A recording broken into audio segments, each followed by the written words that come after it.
పోలవరం జిల్లా రంపచోడవరం నియోజకవర్గంలోని గంగవరం మండలంలో జిల్లా కలెక్టర్ దినేష్ కుమార్ పర్యటించారు.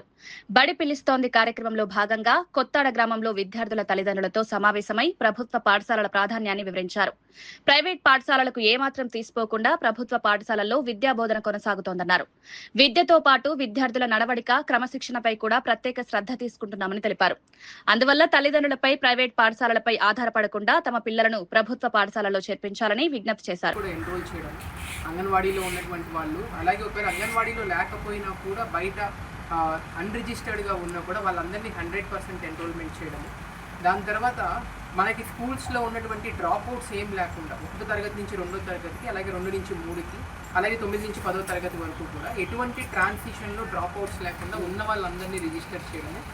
మూడోది ముఖ్యంగా మనకున్నటువంటి పరిస్థితుల్లో ఇక్కడ కూడా కొంతమంది తల్లిదండ్రులు ప్రైవేట్ స్కూల్స్కి వాళ్ళ కిడ్స్ని కూడా పంపిస్తూ ఉన్నారు. ఈరోజు నేను కొత్తాడ విలేజ్కి రావడం జరిగింది గంగవరంలో. సో ఇక్కడ వాళ్ళ ఫ్యామిలీ యొక్క స్థితిగతులు కూడా చూశాను. సో ఆల్మోస్ట్ 25,000 30,000 రూపాయలు చెల్లించి ప్రైవేట్ స్కూళ్ళల్లో, ప్రైవేట్ పాఠశాలలకి ఇక్కడ ఉన్నటువంటి వాళ్ళ కిడ్స్ని పంపిస్తూ ఉన్నారు, విచ్ ఈస్ వెరీ హై. అంటే మనకు ఉన్నటువంటి ఆర్థిక స్థితిగతులకి, especially poorest of the poor backgrounds నుంచి వచ్చి మిడిల్ క్లాస్లో ఉన్నప్పటికీ కూడా కేవలం స్కూల్ ఎడ్యుకేషన్ పాయింట్ ఆఫ్ వ్యూలోనే మంచి ఎడ్యుకేషన్ రావాలని ప్రైవేట్ స్కూల్స్కి పంపిస్తూ ఉన్నారు. సో దయచేసి నేను ప్రజలందరూ కూడా ఒకటే కోరుతూ ఉన్నాను, అలాగే మన జిల్లా ప్రజలందరూ కూడా నేను ఒకటే కోరుతూ ఉన్నాను.